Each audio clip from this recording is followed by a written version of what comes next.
Hello bachcho, let's see this question. So the question is saying, in land plants the guard cells differ from other epidermal cells in having. तो बेटा यहाँ पे guard cells की बात हो रही है और पूछ रहे हैं कि वो एपिडर्मल सेल से अलग कैसे होती हैं. तो हमें ये वाली बात पता है कि लीफ में लोअर सरफेस की तरफ क्या पाई जाती हैं, गार्ड सेल्स प्रेजेंट होती हैं, गार्ड सेल्स पाई जाती हैं.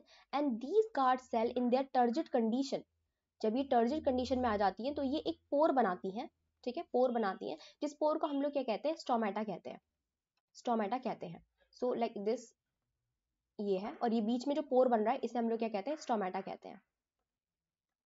और ये दो हमारी क्या हो गई, गार्ड सेल्स हो गई, गार्ड सेल्स. ठीक है, और स्टोमेटा का काम क्या होता है, डिफ्यूजन एंड ट्रांसपिरेशन करवाना.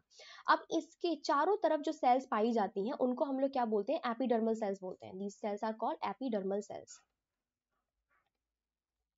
तो एपिडर्मल सेल्स का काम क्या होता है, प्रोटेक्शन प्रोवाइड करना. ठीक है, प्रोटेक्शन प्रोवाइड करती है, प्रोटेक्टिव टिश्यू की तरह काम करते हैं ये. तो हमारी प्रोटेक्टिव टिश्यू होती है ये. अब ये पूछ रहे हैं कि guard cell and epidermal cells क्यों डिफरेंट होती हैं एक दूसरे से. तो बेटा मैं आपको बता देती हूँ, एपिडर्मल सेल्स के अंदर जो है क्लोरोप्लास्ट एब्सेंट होता है, इनके अंदर क्लोरोप्लास्ट नहीं पाया जाता. अब इनका फंक्शन है जब प्रोटेक्शन करवाना है तो क्लोरोप्लास्ट लेकर करेंगी क्या, तो इनके अंदर क्लोरोप्लास्ट जो होता है वो एब्सेंट होता है. ठीक है, लेकिन गार्ड सेल के अंदर जो है क्लोरोप्लास्ट पाए जाते हैं. गार्ड सेल के अंदर क्या है, क्लोरोप्लास्ट प्रेजेंट होते हैं. सो दे हैव क्लोरोप्लास्ट,